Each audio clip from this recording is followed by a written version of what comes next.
കേരളത്തിന്റെ പോപ്പുലർ ഫ്രണ്ടിന്റെ ശക്തി കേന്ദ്രങ്ങളിൽ ഇന്ന് NIA റെയ്ഡ് നടത്തിയിരിക്കുകയാണ്. റെയ്ഡിന്റെ കാരണമായി പറയപ്പെടുന്നത് രണ്ടാം നിര നേതാക്കളെ തേടിയാണ് NIA എത്തിയത് എന്നാണ്. അതുകൂടാതെ പോപ്പുലർ ഫ്രണ്ടിന്റെ പ്രവർത്തനങ്ങൾക്ക് വേണ്ടി ഫണ്ട് ഇറക്കിയവരെയും ഫണ്ട് കൈകാര്യം ചെയ്ത ആളുകളെയും കണ്ടെത്തുക എന്നുള്ള ഒരു കാര്യം കൂടി ഉണ്ട് എന്ന് പറയപ്പെടുന്നു. അതുകൂടാതെ പോപ്പുലർ ഫ്രണ്ടിനെതിരെയുള്ള ഈ റെയ്ഡിൽ കേരള പോലീസിനെ കൂടി ഇപ്രാവശ്യം NIA ചേർത്തെങ്കിലും റെയ്ഡിന്റെ വിവരങ്ങൾ ചോർന്നു എന്നും പറയപ്പെടുന്നു. അതുകൂടാതെ വിദേശ രാജ്യങ്ങളിൽ നിന്നും ധാരാളമായി പോപ്പുലർ ഫ്രണ്ടിന് ഫണ്ട് വന്നു ചേർന്നുവെന്നും അത് ഇവിടെയുള്ള പലവിധ രാജ്യവിരുദ്ധ പ്രവൃത്തികൾക്ക് ഉപയോഗിക്കപ്പെട്ടു എന്നും പറയപ്പെടുന്നു. അപ്പോൾ ഈ വിഷയങ്ങളെല്ലാം ചർച്ച ചെയ്യാനായിട്ട് ഷെക്കേന ബിഗ് ഡിബേറ്റിൽ ഇന്ന് നമ്മളോടൊപ്പം ചേരുന്നത് മുതിർന്ന മാധ്യമ പ്രവർത്തകൻ ശ്രീ ടി ദേവപ്രസാദ്, രാഷ്ട്രീയ നിരീക്ഷകൻ ശ്രീ ജോയ് ചിറ്റിലപ്പള്ളി എന്നിവരാണ്. രണ്ടുപേർക്കും ഷെക്കേന ബിഗ് ഡിബേറ്റിലേക്ക് സ്വാഗതം.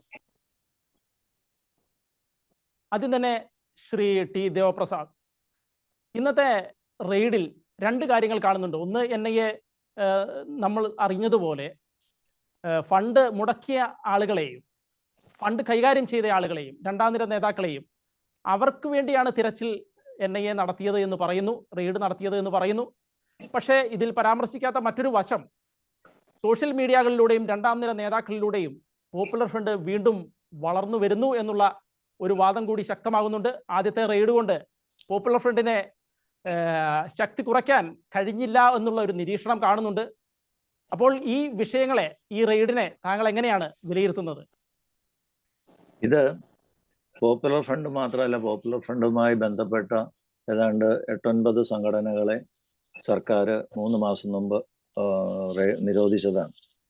അതിൻ്റെ കുറേ നേതാക്കളെയും അവർ അറസ്റ്റ് ചെയ്തു, അവരുടെ ഓഫീസുകളെല്ലാം പിടിച്ചെടുത്തു.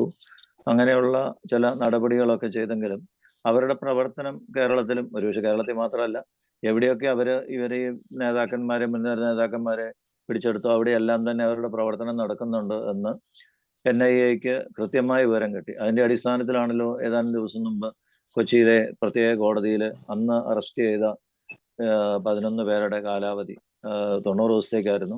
അത് 90 ദിവസം കൂടി ദീർഘിപ്പിക്കണമെന്ന് അവർ പറഞ്ഞു.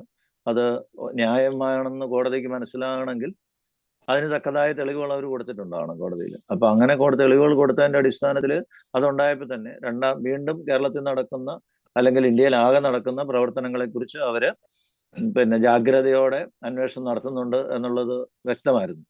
ഇപ്പൊ ഇന്നത്തെ ഒരു പ്രവർത്തനത്തെക്കുറിച്ച് നമുക്ക് ഇപ്പോഴും തുടക്കത്തിൽ പറഞ്ഞതുപോലെ നമുക്ക് എന്തിനാണ് അവർ നടത്തിയത്, എന്താണ് അവരുടെ ലക്ഷ്യം എന്നുള്ളതിനെ കുറിച്ചൊന്നും കൃത്യമായ വിവരങ്ങളൊന്നുമില്ല. ഏതായാലും ഇപ്പൊ വൈകുന്നേരം വരെ നമുക്ക് കിട്ടിയ വിവരം അനുസരിച്ച് ഏതാണ്ട് ഒരാളെയോ 2 പേരെ ഏതാണ്ടാണ് അറസ്റ്റ് ചെയ്തിരിക്കുന്നത്. അത് മാത്രമല്ല, അവരുടെ പ്രധാനപ്പെട്ട അല്ലെങ്കിൽ ഈ രണ്ടാം നിര നേതാക്കന്മാരെന്നും ഒരുപക്ഷെ ഒന്നാം നിര നേതാക്കന്മാരിൽ അറസ്റ്റ് ചെയ്യപ്പെടാതെ പോയവരായാലും തന്നെ ഇവർ റെയ്ഡ് ചെയ്യുന്നതിന് പുലർച്ചെ 2 മണിക്ക് ഡൽഹിയിൽ നിന്നെത്തിയ സംഘം അടക്കം റെയ്ഡ് ചെയ്യാൻ എത്തിയതാണ്.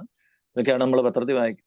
അവരെല്ലാം രക്ഷപ്പെട്ടതായിട്ടും വിവരമുണ്ട്. വാസ്തവത്തിൽ ഈ റെയ്ഡിനേക്കാൾ ഏറ്റവും ഭയപ്പെടുത്തുന്ന ഒരു സംഭവം അതാണ്. അതായത് കേരള പോലീസിന്റെ കയ്യിൽ നിന്ന് ഈ റെയ്ഡിന്റെ വാർത്ത ചോർന്നുപോയി എന്നുള്ളത്, അതായത് പ്രതികൾക്ക് കിട്ടി എന്നുള്ള രീതിയിലാണ് വൈകുന്നേരം ആകുമ്പോഴേക്കും വാർത്തകൾ പ്രചരിക്കുന്നത്. അത് എന്തുമാത്രം സത്യസന്ധമാണെന്ന് ഇനിയിപ്പോൾ NIA വെളിപ്പെടുത്തേണ്ടതായിട്ടുണ്ട്. പക്ഷേ കേരളത്തിലെ അനുഭവം വെച്ച് നോക്കുമ്പോൾ KP അനസിനെ പോലെയുള്ളവരൊക്കെ തീർച്ചയായിട്ടും കേരള പോലീസിലുണ്ട് എന്നുള്ളത് വളരെ വ്യക്തമായ കാര്യമാണ്. അതനുസരിച്ച് ചോർന്നു പോകാനുള്ള സാധ്യതകളുണ്ട്. അത് ഭയപ്പെടുത്തുന്നതാണ്. കാരണം തീവ്രവാദ പ്രവർത്തനം എന്ന് പറയുന്നത് ഒരു തീവ്രവാദികൾ നടത്തുന്ന ഒരു പ്രവർത്തനമാണ്. അത് 1-2 പേരെ അറസ്റ്റ് ചെയ്തുകൊണ്ടൊന്നും ഇല്ലാതാക്കാൻ സാധിക്കാമെന്ന് കേന്ദ്ര ഗവൺമെന്റിനും അറിയാം, NIAക്കും അറിയാം, എല്ലാം അറിയാം. അവരവരുടെ പ്രവർത്തനങ്ങളുമായിട്ട് മുന്നോട്ട് പോകുന്നു. പക്ഷേ അതിനെ നിയന്ത്രിക്കേണ്ട പോലീസിൽ നിന്ന് തന്നെ അവർക്ക് വാർത്തകൾ ചോർന്നു കിട്ടുന്നു എന്ന് പറയുന്നത് സാധാരണക്കാരെ വല്ലാതെ അസ്വസ്ഥപ്പെടുത്തുന്ന ഒരു കാര്യമാണ്. ഇത് സംബന്ധിച്ച് ഈ ഇത്തരത്തിലുള്ള റെയ്ഡ് ഉണ്ടാവുമെന്ന് നമുക്കറിയില്ലായിരുന്നു. ഏതാനും ദിവസം മുമ്പ് കൊച്ചിയിലെ പ്രത്യേക കോടതിയിൽ അവർ ഈ നേരത്തെ സെപ്റ്റംബറിൽ അറസ്റ്റ് ചെയ്തവരുടെ കാര്യങ്ങൾ സംബന്ധിച്ചുള്ള വിവരങ്ങൾ സമർപ്പിക്കുമ്പോൾ അവരുടെ കസ്റ്റഡി കാലാവധി 90 ദിവസം കൂടി ദീർഘിപ്പിക്കുമ്പോൾ വളരെ ഗുരുതരമായ ചില വിവരങ്ങൾ അവരുടെ കിട്ടിയിട്ടുണ്ട് എന്നുള്ളത് തീർച്ചയായിട്ടും. അന്ന് വെളിപ്പെടുത്തിയ ചില കാര്യങ്ങൾ അവർ കോടതി പറഞ്ഞത്, അതായത് ഈ അന്യ സമുദായങ്ങളിലെ നേതാക്കന്മാരുടെ ഹിറ്റ് ലിസ്റ്റ് ഒക്കെ അവർ തയ്യാറാക്കിയിട്ടുണ്ട് എന്നൊക്കെയാണ് കോടതി പറഞ്ഞിരിക്കുന്നത്. അതിനെ സംബന്ധിച്ചുള്ള വിവരങ്ങളൊന്നും പുറത്തേക്ക് വിടില്ല. സ്വാഭാവികമായിട്ടും പുറത്തു വിടുകയല്ല, കാരണം അത് പുറത്തുവിട്ടാൽ വലിയ സാമൂഹിക ബുദ്ധിമുട്ടുകൾ ഉണ്ടാക്കുന്ന കാര്യങ്ങളാണ്. അപ്പൊ ഇങ്ങനെയുള്ള ഒരു പശ്ചാത്തലത്തിൽ ഇന്നത്തെ റെയ്ഡ് സംബന്ധിച്ചുള്ള വിശദ വിവരങ്ങൾ അറിയാനിരിക്കുന്നതേ ഉള്ളൂ. പക്ഷേ റെയ്ഡ് NIA വളരെ ബോധപൂർവ്വം നടത്തിയാണ്. പിന്നെ ഈ ബോധപൂർവ്വമുള്ള റെയ്ഡ് കേരള പോലീസ് എന്തുമാത്രം ഇവരുമായിട്ട് സഹകരിക്കുന്നു എന്നുള്ളത് അറിയാൻ കൂടിയായിരുന്നു എന്നുള്ളതാണ് ഇപ്പോൾ എൻ്റെ സംശയം, വ്യക്തിപരമായ സംശയം. കാരണം കേരള പോലീസ് ഇത്തരം കാര്യങ്ങളിലൊന്നും കാര്യമായ നടപടികൾ എടുക്കുന്നില്ല എന്നുള്ള രാഷ്ട്രീയം വ്യാപകമായിട്ടുണ്ട്. ഇപ്പൊ നമുക്കറിയാവുന്ന പോലെ ജോസഫ് സാറിന്റെ കൈവെട്ടിയപ്പോഴൊന്നും അവർക്ക് ആർക്കും പ്രതികളെ പിടിക്കാൻ പറ്റില്ല. ജോസഫ് സാറിന്റെ കൈവെട്ടിയപ്പോട്ടെ 2018 ജൂലൈ 2-ാം തീയതി അഭിമന്യു കേരളം ഭരിക്കുന്ന മുഖ്യമന്ത്രിയുടെ പാർട്ടിയുടെ മുഖ്യമന്ത്രി ഭരിക്കുന്ന കാലത്ത് തന്നെ അദ്ദേഹത്തിന്റെ പാർട്ടിയിൽപ്പെട്ട ഒരു പ്രവർത്തകനെ അല്ലെങ്കിൽ സംഘടനയുടെ ഒരു പ്രവർത്തകനെ ഹോസ്റ്റലിൽ വിളിച്ചേപ്പിച്ച് വെട്ടിക്കൊന്നിട്ട് അതിന്റെ പ്രതികളെ അവർ കീഴടങ്ങുന്നവരെ പിടിക്കാൻ കേരള പോലീസിനായില്ല. അപ്പം കേരള പോലീസിന്റെ ഒരുപക്ഷെ ശക്തരായ ആൾക്കാർ പോലും അന്വേഷണത്തിന് നടന്നാലും അത് ചോർന്നു പോയതുകൊണ്ടോ ഒക്കെ ആകാം, നമുക്കറിയത്തില്ല എന്താ സംഭവം. പക്ഷെ കേരള പോലീസിനെ സംബന്ധിച്ചിടത്തോളം ഇപ്പൊ വൈകുന്നേരം വരുന്ന വാർത്തകൾ ശരിയാണെങ്കിൽ അത് എനിക്ക് തോന്നുന്നു NIA ഗൗരവമായി എടുക്കുമെന്ന് തോന്നുന്നു. അങ്ങനെയാണെങ്കിൽ നമുക്കിപ്പോ അപ്പൊ അങ്ങനെ വന്നു കഴിഞ്ഞാൽ അത് സംബന്ധിച്ചുള്ള അനന്തര നടപടികൾ വന്നു കഴിയുമ്പോൾ നമുക്കറിയാൻ സാധിക്കും എന്താണെന്നുള്ളത്. കാരണം അങ്ങനെ ഒരു വിവരം, അങ്ങനെ ഒരു തെളിവ് കിട്ടാൻ വേണ്ടി കൂടിയാണോ അവർ ഇവരെ അറിയിച്ചിട്ട് വന്നത്. കാരണം കഴിഞ്ഞോണം വന്നപ്പോൾ CRPF ആയിട്ട് ആരെ അറിയിക്കാതെ വന്നു. എല്ലാവരും ഇന്നാണ്ട് 56 സ്ഥലത്ത് റെയ്ഡ് നടത്തിയിട്ടുണ്ടെന്നാണ് പറയുന്നത്. അപ്പം 56 സ്ഥലത്തു നിന്നും മൊബൈൽ ഫോണുകളും ലാപ്ടോപ്പുകളും രേഖകളും ഒക്കെ പിടിച്ചെടുത്തിട്ടുണ്ടൊക്കെ പറയുന്നു.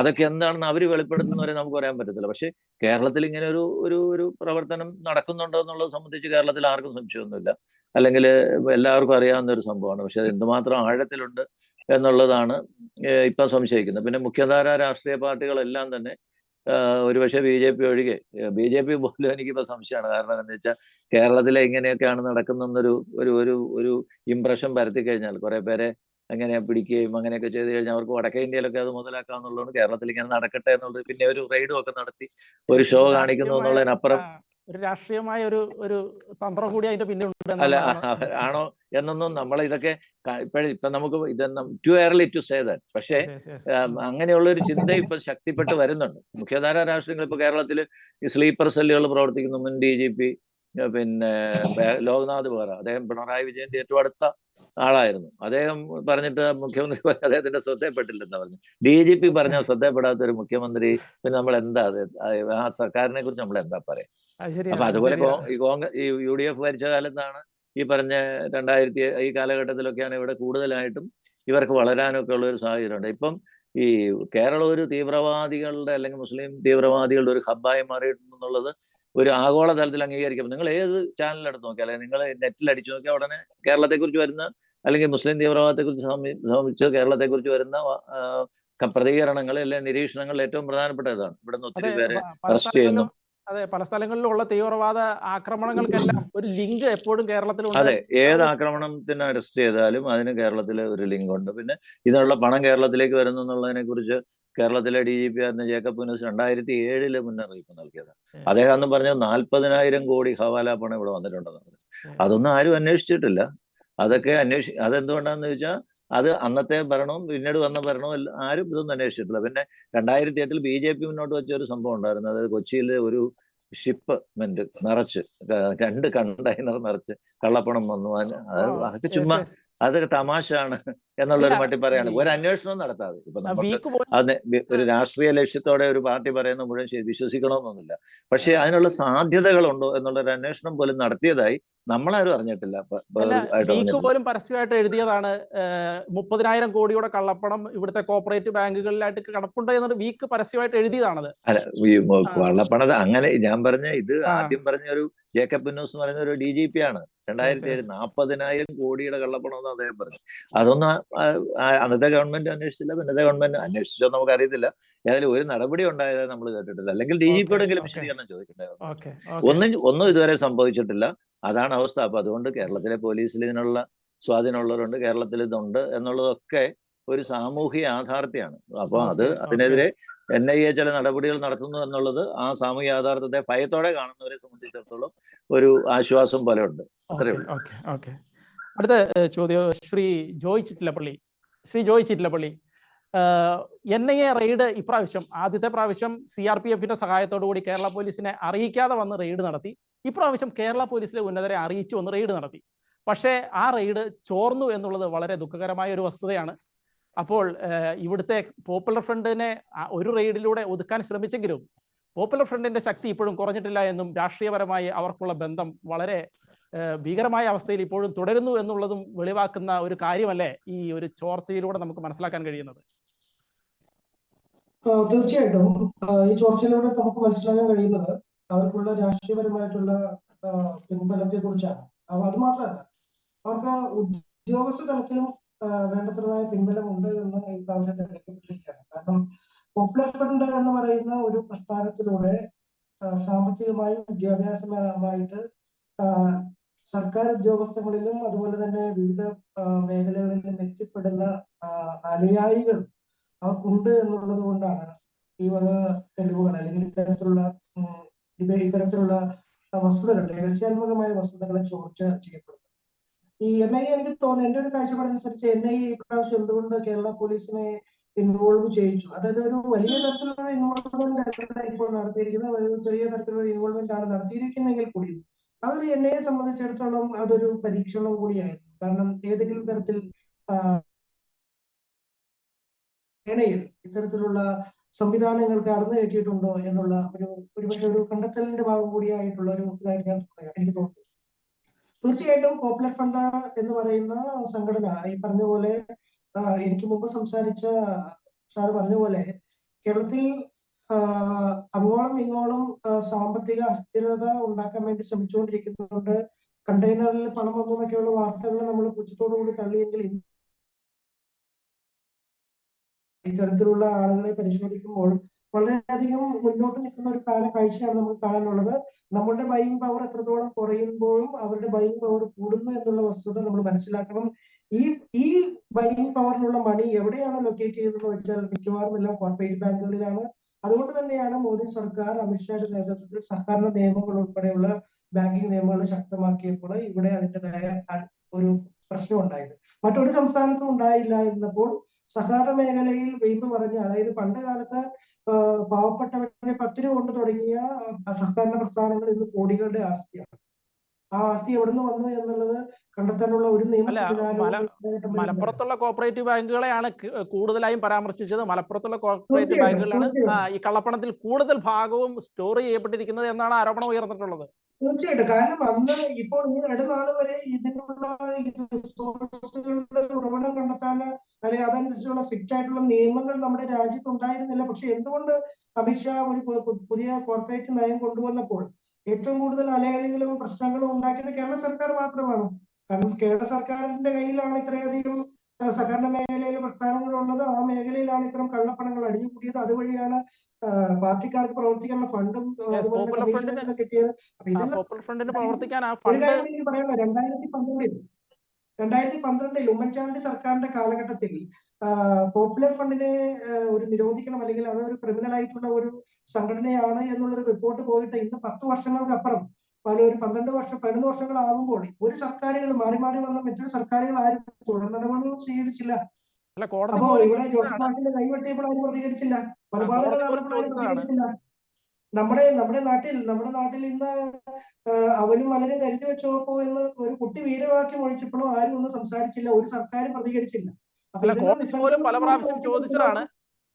പല പ്രാവശ്യം ചോദിച്ചാണ് എന്തുകൊണ്ടാണ് ഈ സംഘടന ഇതുവരെ നിരോധിക്കാത്തത് എന്ന്. അതാ പറഞ്ഞ. അപ്പോ തുടർന്ന് വന്ന് എന്തുകൊണ്ട് ഉമ്മൻചാണ്ടി സർക്കാരിന്റെ കാലത്ത് റിപ്പോർട്ട് വന്ന് 2012 അത്തരം ഒരു റിപ്പോർട്ട് സമർപ്പിച്ചതിന് ശേഷം ഇത്രയും കൊല്ലമായി കേരള സർക്കാർ വളരെ നിസ്സംഗതയോടുകൂടി നോക്കി നിന്ന് അവരെ വളർത്തിയെടുത്തതിൽ ഒരു പ്രധാന പങ്ക് കേരള സർക്കാരിന്റെ വീഴ്ചയായിട്ട് ഞാൻ കാണുകയാണ്. കാരണം കേരള സർക്കാർ ഇന്ന് നമ്മൾ ഏറ്റവും ആയിട്ട് ഒരു കുട്ടി മലരും അവനും കരുതി വെച്ചോളൂ എന്ന് നമ്മളെ നോക്കി വെല്ലുവിളിക്കുന്ന തരത്തിലേക്ക് അവരുടെ തലമുറയെ വളർത്തിക്കൊണ്ട് വരുമ്പോഴും ഈ സർക്കാർ നിഷ്ക്രിയമായി നോക്കി നിൽക്കുകയാണ് ചെയ്തത്.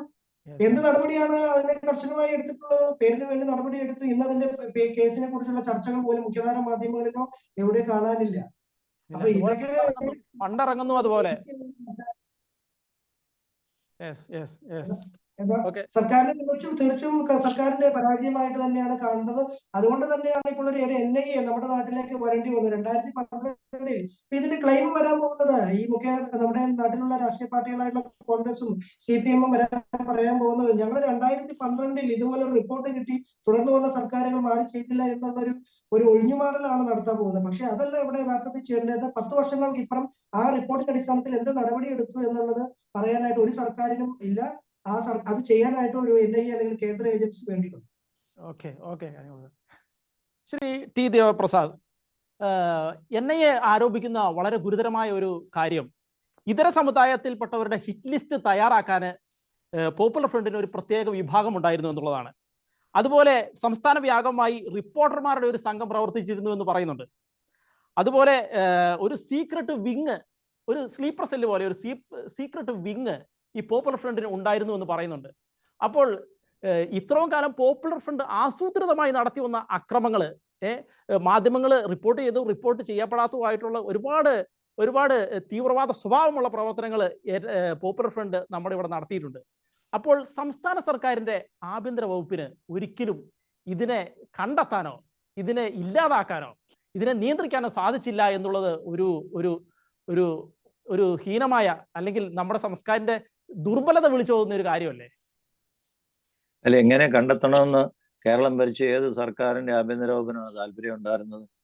എനിക്ക് തോന്നുന്നില്ല ആർക്കും താല്പര്യം ഉണ്ടായിരുന്നെന്ന്. അവരങ്ങനെ താല്പര്യം ഉണ്ടായിരുന്നെങ്കിൽ അവരുടെ DGPമാർ തന്നെ കൊടുത്ത റിപ്പോർട്ടുകൾ അവർക്ക് ഉണ്ടല്ലോ. അപ്പൊ ആ DGPമാർ റിപ്പോർട്ട് കൊടുക്കണേ വെറുതെ കൊടുക്കത്തില്ല. DGPമാർ കൊടുത്ത റിപ്പോർട്ടുകൾക്കകത്താണ് ജേക്കബ് ന്യൂസ് മുതലുള്ള എല്ലാ DGPമാരും ഇക്കാര്യം സംബന്ധിച്ചുള്ള കൃത്യമായ വിവരങ്ങളും കൊടുത്തിട്ടുള്ളതായി അവർ നാട്ടുകാരോട് പറഞ്ഞിട്ടുണ്ട്. സെൻകുമാർ കൊടുത്തിട്ടുണ്ട്, ഇപ്പൊ അനിൽകാന്ത് കൊടുത്തിട്ടുണ്ട്. അവർ ഈ വിജയത്തിന്റെ തണൽ, വാളിന്റെ തണലിൽ നിന്നും അങ്ങനെയാണ് പറഞ്ഞൊരു പുസ്തകം നിരോധിക്കണമെന്ന് പറഞ്ഞിട്ട് അതുപോലും പഠിച്ചുകൊണ്ടിരിക്കുകയാണ് വന്നിട്ട്. 2018 ഈ പഴയ സർക്കാർ, പഴയ DGP ലോക്നാഥ് ബെഹ്റ, അതിനു മുമ്പ് സെൻകുമാർ, ഇവരൊക്കെ പറഞ്ഞ ഒരു പുസ്തകം നിരോധിക്കാൻ പോലുള്ള ഒരു ധൈര്യം ഈ ഗവൺമെന്റിന് സാധിച്ചിട്ടില്ല, കിട്ടിയിട്ടില്ല. കാരണം അതിന്റെ ഒരു പ്രശ്നം എന്ന് വെച്ചാൽ ഈ മുസ്ലിം വോട്ടർ ബാങ്ക് കേരളത്തിൽ 26.5% എന്നൊരു കണക്കുണ്ട്. അത് അത്രയൊന്നും ആയിട്ട് ഇല്ലെങ്കിൽ പോലും അവരൊരു കൺസോളിഡേറ്റഡ് യുണൈറ്റഡ് ആയിട്ട് നിന്ന് അവർ നിശ്ചയിക്കുന്നവരെ ടാർഗറ്റ് ചെയ്ത് ജയിപ്പിക്കാനോ തോപ്പിക്കാനൊക്കെ അവർക്ക് സാധിക്കുന്നു. അവർ ചെയ്യുന്നു. മറ്റു സമുദായങ്ങളിലൊന്നും അത്തരത്തിലുള്ള ഒരു കൺസോളിഡേഷൻ ഇല്ല എന്നുള്ളതൊക്കെ ഒരു സാമൂഹ്യ യാഥാർത്ഥ്യമാണ്. അപ്പൊ ഈ പോപ്പുലർ ഫ്രണ്ടിനെ കുറിച്ച് തന്നെ പറയുമ്പം അവർ പറയുന്ന ഒരു പ്രധാനപ്പെട്ട വസ്തുതയുണ്ട്. എന്ന് വെച്ചാൽ പോപ്പുലർ ഫ്രണ്ട് 1000 വോട്ട് കിട്ടും പറഞ്ഞാൽ ആ 1000 വോട്ട് കിട്ടിയിരിക്കും. അത് 100% ഷുവറാണ്. അങ്ങനെ കൃത്യമായിട്ട് ഞാൻ അതിനോട് സംസാരിച്ചു ചെയ്യുന്നില്ല. പക്ഷേ എങ്കിലും അവർക്ക് അവരുടെ കുറെ ആൾക്കാരെ അവർക്ക് വോട്ട് ചെയ്യിക്കാൻ സാധിക്കുന്നുണ്ട്. കാരണം അതുപോലെ ഈ ട്രെയിൻഡ് ആയിട്ടുള്ള ആൾക്കാരാണ്. അവർക്ക് അവരുടെ ഈ സാമുദായിക ലക്ഷ്യങ്ങൾ നേടിയെടുക്കുന്നതിന് വേണ്ടിയിട്ട്. പക്ഷെ ഒരു കാര്യം നമ്മൾ ഓർക്കണം, ഈ ബാക്കിയുള്ള പാർട്ടികളിലെല്ലാം ഒന്നുകിൽ അവർ ഇൻഫിൽട്രേറ്റ് ചെയ്തിട്ടുണ്ട്. അപ്പൊ അവരുടെ ഈ ഒരു സ്വാധീനമുണ്ട്. കോൺഗ്രസിലും CPM-ലും അവരുടെ ഒരു സ്വാധീനമുണ്ട്. അവരുടെ ആൾക്കാരൊക്കെ തന്നെയാണ് ഇപ്പം ഉയർന്ന പദവികളിലേക്കൊക്കെ വന്ന്, അല്ലെങ്കിൽ മുസ്ലിം സമുദായത്തിലുള്ളത്. അവരെല്ലാം തീവ്രവാദികളാണെന്നോ പോപ്പുലർ ഫ്രണ്ടുകാരാണെന്നോ അവരോട് അനുഭവമുള്ളവരാണെന്നോ ഒന്നും നമുക്ക് പറയാൻ പറ്റത്തില്ല. പക്ഷെ അങ്ങനെ വരുന്നതുകൊണ്ട് പലതരത്തിലുള്ള ഒരു ആഭ്യന്തര റെസ്ട്രിക്ഷൻ അവർക്ക് ഉണ്ട്, എല്ലാ പാർട്ടിയിലും ഉണ്ട്. പക്ഷേ ഇതിന്റെ ഒരു പ്രശ്നം, ഇതെല്ലാം മുതലാക്കിക്കൊണ്ട് ഒരു പറ്റം തീവ്രവാദികൾ, അതായത് 2047 ഇന്ത്യ ഒരു ഇസ്ലാമിക രാഷ്ട്രമാക്കണമെന്നുള്ള ഒരു ലക്ഷ്യത്തോടെയാണ് പോപ്പുലർ ഫ്രണ്ട് പ്രവർത്തിക്കുന്നത്. 1977 സിമി ആരംഭിച്ചപ്പോൾ മുതൽ തുടങ്ങിയ ഒരു നീക്കമാണ് അത്. ഒന്ന് നിരോധിക്കുമ്പോൾ വേറൊരു പേര് വരും, ആദ്യം നിരോധിക്കുമ്പോൾ വേറൊരു പേര് വരും. ഫസ്റ്റ് കഥാപാത്രങ്ങളെല്ലാം പഴയ ആൾക്കാർ തന്നെ. ഇപ്പൊ സിമിയുടെ അന്നത്തെ ഫൗണ്ടറാണ് ഇപ്പോഴും ഈ പോപ്പുലർ ഫ്രണ്ടിന്റെ പ്രസിഡന്റ് ആയിട്ടുള്ളത്. പക്ഷെ ഇവര് കുറെ പേരെ ഈ ഒരു വളർച്ച ഇപ്പൊ പിന്നെ കേരളത്തെ സംബന്ധിച്ചിടത്തോളം കേരളത്തില് ആപൽക്കരമായ ഒരു സ്ഥിതിയിലേക്ക് നീങ്ങുന്നതായിട്ടൊരു ഒരു ചിന്ത പരത്താനായിട്ട് അവർക്ക് സാധിച്ചിട്ടുണ്ട്. അതുകൊണ്ട് തന്നെ ബാക്കിയുള്ളവരൊക്കെ പറ്റുമെങ്കിൽ സൈലന്റ് ആവുക, അല്ലെങ്കിൽ അവരെ ഭീഷണിപ്പെടുത്തുമെന്നുള്ള ഭയം, പിന്നെ എല്ലാ തരത്തിലുമുള്ള ആൾക്കാരെ സ്വന്തമാക്കാൻ വേണ്ടി മാധ്യമപ്രവർത്തകർ, അതൊക്കെ ആ മാധ്യമപ്രവർത്തകരുടെ തന്നെ മക്കളും ഒക്കെ പത്രത്തിൽ കൊടുത്താണ് ഈന്തപ്പഴവും അങ്ങനെയുള്ളതൊക്കെ കൊടുക്കുന്നത്. നമുക്കറിയാമല്ലോ, കേരളത്തിലേക്ക് 17,000 കിലോ ഈന്തപ്പഴം കള്ളക്കടത്തല്ല, ഒരു പരിശോധന ഇല്ലാതെ കടന്നു വന്നതിന്റെ കഥകളും മറ്റേ സ്വപ്ന സുരേഷിന്റെ കള്ളക്കടത്ത് കേസ് വന്നപ്പോ ഒക്കെ വന്നിരുന്നു. അപ്പൊ ഇതുപോലെ ഇങ്ങനെ ഇപ്പൊ നമുക്കറിയാം, കേരളത്തില് ഈ സ്വർണം കള്ളക്കടത്തിന്റെ ഒരു ഹബ്ബ് പോലെ ആയിട്ട് നമുക്ക് ഏത് ദിവസവും നമ്മുടെ പത്രങ്ങളിൽ സ്വർണം കള്ളക്കടത്തിന്റെ കഥയില്ലാതെ വരുന്നത്. അത് 10-30 കിലോ പല രീതിയിൽ കൊണ്ടുവരുന്നു. അതിലെ കാരിയേഴ്സ് ആയിട്ടുള്ളവർ പിടികൂടപ്പെടുന്നു. അതെങ്ങോട്ട് പോകുന്നു എന്നൊന്നും, ആരാ ഇതിന്റെ യഥാർത്ഥ ഉടമ എന്നൊന്നും ആരും അന്വേഷിക്കുന്നുള്ളതായിട്ട് എനിക്ക് തോന്നുന്നില്ല. അങ്ങനെയൊന്നും ഒരു കണ്ടുപിടുത്തവും നമ്മുടെ നാട്ടിൽ നടക്കുന്നില്ല. ഇപ്പൊ മയക്കുമരുന്ന് പിടിച്ചാൽ പോലും ആ പിടിച്ച കാരിയറിനെ അല്ലാതെ ആർക്ക് വേണ്ടി കൊണ്ടുവന്നു, ആര് ഇത് കൊടുത്തു എന്നുള്ളതിനെ കുറിച്ചൊന്നും ഒരു അന്വേഷണം നടക്കുന്നില്ല. അങ്ങനെ ഈ സമൂഹത്തിൽ നിന്ന് പല രീതിയിൽ സമൂഹത്തില് ഈ കള്ളപ്പണം, വ്യാജമായ പണം ഉണ്ടാക്കാൻ വേണ്ടിയിട്ടുള്ള തന്ത്രങ്ങളൊക്കെ ഇവരെ നടത്തുന്നതായിട്ടൊരു വലിയ ഒരു ചിന്ത സമൂഹത്തിൽ പടരാൻ ഇതെല്ലാം ഇടയായിട്ടുണ്ട്. അപ്പം നമ്മുടെ ഗവൺമെന്റിനെ സംബന്ധിച്ചിടത്തോളം ഗവൺമെന്റ് കാര്യത്തിൽ കാര്യമായ എന്തെങ്കിലും ഒരു നടപടികൾ എടുത്തതായി നമുക്ക് ആർക്കും ഇതുവരെ നമ്മൾക്കാർക്കും ഒരു സൂചനയില്ല. ഹൈക്കോടതി പോലും കുറ്റപ്പെടുത്തി സംസാരിച്ചതാണ് ഇതുവരെ ജപ്തി നടപടികൾ അല്ലെങ്കിൽ സ്വത്ത് കണ്ടുകെട്ടാനുള്ള നടപടികൾ ഇതുവരെ. അതെ, അത് ഈ സെപ്റ്റംബർ മാസത്തിൽ പിന്നെ അവരെ അറസ്റ്റ് ചെയ്തതിന്റെ പിറ്റേ ദിവസം നടന്ന ഹർത്താലില് പൊതുമുതൽ നശിപ്പിച്ചവരിൽ കണ്ടുകെട്ടാൻ കൃത്യമായ ഓർഡർ ഇട്ടിട്ടും പറ്റിയില്ല. അപ്പൊ പിന്നെ കഴിഞ്ഞ ആഴ്ച വന്നപ്പോഴും കൂടുതൽ സമയം വേണം എന്ന് പറഞ്ഞപ്പോഴത്തേക്കും കോടതി വളരെ രൂക്ഷമായതുകൊണ്ട് 1 മാസത്തിനകം ജനുവരി 31 നടത്തണമെന്നൊക്കെ കർശനമായി പറയുന്നുണ്ട്. ഇതാണ് ഒരവസ്ഥ, ഇതാണ്. അപ്പൊ അത് പിന്നെ നമുക്കൊരു കേരളത്തെ സംബന്ധിച്ചിടത്തോളം കേരളത്തിൽ ഇപ്പം 2 മുന്നണികളെയും ഏതാണ്ട് ഒരു കൈയടക്കി വെച്ചിരിക്കുന്ന ഒരു സ്ഥിതിയിലാണുള്ളത്. അല്ലെങ്കിൽ അവർക്ക് വേണ്ടി അല്ലാതെ അവരുടെ കാര്യങ്ങളിലൊന്നും അവർ പറയത്തില്ല. ബാക്കിയുള്ള എന്തെങ്കിലും പറഞ്ഞുകൊണ്ട് മതവികാരം വ്രണപ്പെടുത്തി ഇസ്ലാമോഫോബിയ പരത്തി ഇങ്ങനെയൊക്കെ പറഞ്ഞ് ഭയങ്കര മറിച്ചു പറയുന്നവരെ ഒരു അറസ്റ്റ് ചെയ്തില്ലെങ്കിൽ പിന്നെ മൂരാശികളായി അല്ലെങ്കിൽ സാമൂഹിക വിരുദ്ധരായി ഒക്കെ ചിത്രീകരിക്കുക, ഇങ്ങനെയൊക്കെയാണ് അവരുടെ ഒരു സംഭവം. ഇപ്പൊ നമുക്ക് ഈ ജോസഫ് സാറിനെ കുറിച്ച് പോലും ഇപ്പം ജോസഫ് സാറിന്റെ സംഭവം വന്നപ്പം ജോസഫ് സാറിനെ പിന്നെ കൈവെട്ടിയ സംഭവം അതുണ്ടാകുന്നതിന് മുമ്പ് പ്രത്യേകിച്ച് അദ്ദേഹത്തിന്റെ ചോദ്യപ്പ് കടലാസ് ഉണ്ടായപ്പോൾ നമുക്കറിയാം. അദ്ദേഹത്തിന്റെ ചോദ്യ കടലാസ് ഉണ്ടായ സാഹചര്യം എന്നത് AKPCTയുടെ പ്രവർത്തകനായിരുന്നു. ഇപ്പൊ സഭയാണ് കുറ്റപ്പെടുത്തുന്ന എല്ലാവരും. പക്ഷെ സത്യം എന്താ, AKPCTയുടെ പ്രവർത്തനമായിരുന്നു. സഭ പറയുന്നു അതേ സഭയോട് അങ്ങനെ വലിയ ഒരു നല്ല ബന്ധം, പള്ളിയിൽ പോയി കുർബാനകളൊക്കെ ചെയ്തിരുന്നു, ഉണ്ടായിരുന്ന ഒരാളല്ല. ഞാൻ ഓർക്കുന്നുണ്ട് ആ സംഭവം നടന്നതെന്ന്. ഞാൻ നിയമസഭ റിപ്പോർട്ട് ചെയ്യുന്നുണ്ട്. അന്ന് വിദ്യാഭ്യാസ മന്ത്രി MA ബേബി പറഞ്ഞ ഒരു പോർഷൻ ഇങ്ങനെ ഒരു ചോദ്യം പെട്ടെന്നാണ്. അദ്ദേഹം വിശ്വസിച്ചിരുന്ന സംഘടനയാണ് അദ്ദേഹത്തെ ആദ്യം തള്ളി പറഞ്ഞു. പിന്നെ ഈ വർഗീയ വികാരങ്ങൾ കത്തിച്ചു എന്ന് പറയുമ്പോഴത്തേനും പിന്നെ സഭ എന്ത് ചെയ്യുന്നത്? അതായത് സംരക്ഷിക്കാൻ പറ്റുമോ? സഭയ്ക്ക് തന്നെ ഇതുപോലെ തീവ്രവാദം ബന്ധങ്ങൾ ഇപ്പൊ അത് കഴിഞ്ഞിട്ടല്ല സഭ ചെയ്തു. അദ്ദേഹം ഉൾപ്പെടെ പറയുന്നത് സഭ ചെയ്തെന്ന്. സഭ എന്ത് ചെയ്യാൻ ശരിക്കും ഒരു പ്രശ്നം ഉണ്ടാകാതെ ശ്രമിക്കുകയാണ് ചെയ്യുന്നത്. അതെ, പ്രശ്നം ഉണ്ടാകാതെ ശ്രദ്ധിച്ചു, ഒരു മുൻകരുതൽ എടുത്തു എന്നുള്ളതാണ്. പിന്നെ ഇപ്പൊ ഞാൻ പറഞ്ഞ ഇപ്പൊ സഭയെ കുറ്റപ്പെടുത്തുന്നവർ ചിന്തിക്കേണ്ട ഒരു സംഭവം എന്താണെന്ന് ചോദിച്ചാൽ, അന്ന് അദ്ദേഹത്തെ പിരിച്ചുവിട്ടു എന്നുള്ളത് ശരിയാണ്. പിരിച്ചുവിട്ട് കഴിഞ്ഞപ്പോൾ യൂണിവേഴ്സിറ്റിക്ക് വേണമെങ്കിൽ പിരിച്ചുവിട്ട് റദ്ദാക്കാമായിരുന്നല്ലോ, ഗവൺമെന്റ് റദ്ദാക്കാമായിരുന്നല്ലോ. അവരൊന്നും ചെയ്തില്ല. അപ്പൊ ഇതിന്റെ ബ്ലെയിം മുഴുവൻ ഇപ്പൊ ഇവരെ സംബന്ധിച്ച് അവരുടെ കോളേജ് സംരക്ഷിക്കാനോ ഒക്കെ ആയിട്ടായിരിക്കും അവർ ചെയ്തത്. ഇപ്പൊ ഇദ്ദേഹം ഒരിക്കലും ഈ സഭയുടെ ഒരാളായിട്ടോ അല്ലെങ്കിൽ അദ്ദേഹത്തിന് വിശ്വാസം ഇല്ലെന്നോ അദ്ദേഹം കത്തോലിക്കനല്ലെന്നോ ഒന്നുമല്ല, അദ്ദേഹം വിശ്വാസം. പക്ഷെ ഒരു ഇടതുപക്ഷ ചിന്താഗതിക്കാരനായി അവരോടൊപ്പം AKPCTയുടെ ഒക്കെ അംഗമായിരുന്ന. പക്ഷെ AKPCT ഒക്കെ ആദ്യം തള്ളി പറഞ്ഞു. അതൊന്നും ഇപ്പൊ ആർക്കും ഒരു പ്രശ്നമല്ല, അദ്ദേഹത്തിനും പ്രശ്നമല്ല. അതെ, സഭയെ മാത്രമാണ് കുറ്റപ്പെടുന്നത്. അപ്പൊ ഞാൻ പറഞ്ഞു ഇവര് ഇങ്ങനെയോ പല രീതിയിൽ ഇപ്പം സഭയിലാണെങ്കിൽ പോലുള്ള വിധ്വംസ പ്രവർത്തനങ്ങൾക്കൊക്കെ ഈ തീവ്രവാദികൾ ഫണ്ടിങ് കൊടുക്കുന്നു എന്നൊക്കെ ഇപ്പം സഭയിലുള്ള വിശ്വാസികളുടെ ഇടയ്ക്ക് വരെ വർത്തമാനമുണ്ട്. അതെ, ഇതൊന്നും ആരും പഠിക്കുകയോ അല്ലെങ്കിൽ ആഴത്തിൽ പഠിക്കുകയോ അന്വേഷണം നടത്തേണ്ട ഗവൺമെന്റാണ്. ഇനിയിപ്പോൾ ഉള്ളത് NIA വലിയ അന്വേഷണമൊക്കെ നടത്തി കണ്ടുപിടിച്ചാൽ മാത്രം അവര് അത്രയൊന്നും NIAക്കും താല്പര്യമുള്ളതായിട്ട് എനിക്ക് തോന്നിയിട്ടില്ല. കാരണം അവരിങ്ങനെ കുറെ ഒരു പേപ്പടി കാട്ടി കുറച്ച് വന്ന ഒരു അന്വേഷണം നടത്തി അത് കഴിഞ്ഞ് പോയി. അപ്പൊ അതപ്പോഴത്തേക്ക് എന്താന്ന് ചോദിച്ചാൽ വടക്കേ ഇന്ത്യയിലൊക്കെ അവർക്ക് ഇങ്ങനെ കേരളം പോലെ ആവണോ എന്ന് ചോദിച്ചാൽ അവർക്ക് വോട്ട് പിടിക്കാം. അത് കഴിഞ്ഞ് അവർ പിന്നെ ഇങ്ങനെ കേരളം ഉള്ളത് അവർക്കൊരു വടക്കേ ഇന്ത്യയിൽ ഭരണം കിട്ടാൻ ഒരു നല്ലൊരു അവസ്ഥ പോലെ അവരും കരുതുന്നതായിരിക്കും. ഇതുകൊണ്ട് ഈ ഒരു സാഹചര്യമാണുള്ളത്. ഒരു ഗവൺമെന്റിനും ഇങ്ങനെയുള്ള തീവ്രവാദ പ്രവർത്തനങ്ങളെ നേരിടാൻ ഒരു താല്പര്യമുള്ളതായിട്ട്, പ്രത്യേകിച്ച് മുസ്ലിം തീവ്രവാദ പ്രവർത്തനങ്ങൾ നേരിടാൻ താല്പര്യമുള്ളതായിട്ട് ഞാൻ കണ്ടിട്ടില്ല. കേരളത്തിൽ പണ്ട് തീവ്രവാദ പ്രവർത്തനം ഇപ്പൊ നക്സൽബാരി പ്രസ്ഥാനങ്ങളൊക്കെ തുടങ്ങിയ കാലത്ത് കരുണാകരനെ പോലെയുള്ള മുഖ്യമന്ത്രി, ജയറാം പഠിക്കലിനെ പോലുള്ള DGP കേരളത്തിൽ നക്സൽബാരി പ്രസ്ഥാനം ഇല്ലാതായതിന്റെ ഒരു കാരണം എന്താ? കർക്കശമായ നടപടികൾ എടുത്തു. പക്ഷെ അന്ന് പോലീസ് സ്ട്രോങ് ആയിട്ട് പ്രവർത്തിച്ചു, ഭരണാധികാരികൾ സ്ട്രോങ് ആയിട്ട് പ്രവർത്തിച്ചു. ഇന്നതൊന്നുമില്ല. നമ്മൾ ഈ പറയുന്ന ഇതൊക്കെ ചോദിച്ചാൽ ശ്രദ്ധപ്പെട്ടിട്ടില്ല. DGP പറഞ്ഞ കാര്യം ശ്രദ്ധപ്പെടാത്തൊരു മുഖ്യമന്ത്രിക്ക് ഒരൊറ്റ കാരണം കൊണ്ട് തന്നെ ആ മുഖ്യമന്ത്രിക്ക് പിന്നെ കേരളം ഭരിക്കാൻ കാര്യമുണ്ട്. ഇപ്പൊ അദ്ദേഹത്തിനൊന്നും ശ്രദ്ധപ്പെടുകയല്ല. ഇപ്പൊ അദ്ദേഹത്തിന്റെ ഇപ്പൊ കണ്ടില്ലേ, അതെ, നമ്മളെ വിഷയം വിട്ടുപോയി. P ജയരാജന്റെ പ്രശ്നമൊക്കെ വന്നപ്പോൾ ഒന്നും അങ്ങനെയൊന്നും കണ്ടിട്ടില്ല. മാധ്യമ സൃഷ്ടി, ഡൽഹി മഴയുണ്ടോ തണുപ്പുണ്ടോ എന്നൊക്കെ ചോദിച്ച് നടക്കാണ്.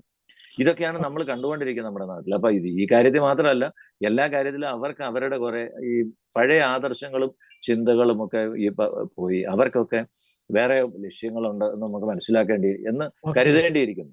അപ്പൊ അങ്ങനെ ഒരു സാഹചര്യത്തിലാണ് കേരളത്തിന്റെ ഇപ്പോഴത്തെ അവസ്ഥ നിൽക്കുന്നതെന്നാണ് ഞാൻ മനസ്സിലാക്കുന്നത്. ശ്രീ ജോയി ചിറ്റിലപ്പള്ളി, അന്യസംസ്ഥാന തൊഴിലാളികളെ നമ്മുടെ നാട്ടിലേക്ക് കൊണ്ടുവന്ന് അവരെ സ്വാധീനിച്ച് അവരുടെ അക്കൗണ്ട് വഴി വിദേശത്ത് നിന്ന് പണം കൊണ്ടുവന്ന് പോപ്പുലർ ഫ്രണ്ടിന്റെ പ്രവർത്തനങ്ങൾക്ക് വേണ്ടി നമ്മുടെ സംസ്ഥാനത്ത് വിനിയോഗിച്ചു എന്നുള്ള ആരോപണമുണ്ട്.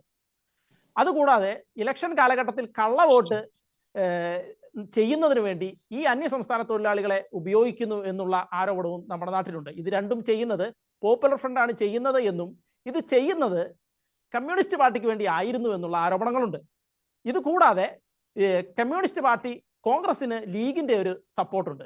എന്ന് വെച്ചാൽ ഒരു മുസ്ലിം വിഭാഗത്തിന്റെ ഒരു വളരെ വലിയ സപ്പോർട്ട് കോൺഗ്രസിനുണ്ട് ലീഗ് വഴി.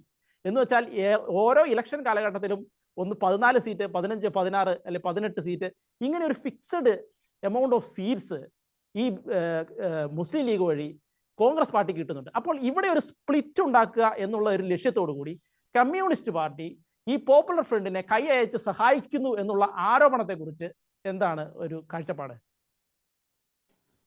ആദ്യം പറഞ്ഞ ഈ നമ്മുടെ അന്യസംസ്ഥാന തൊഴിലാളികളുടെ കാര്യത്തിൽ പറ്റിയുള്ള അറിവ് നിങ്ങൾ പറയുമ്പോഴാണ് ഞാൻ അറിയുന്നത്. മാധ്യമമായിട്ടുള്ള അറിവാണ്. അത് കണ്ടെത്തേണ്ടത് ഇലക്ഷൻ കമ്മീഷൻ ഓഫ് ഇന്ത്യയാണ്.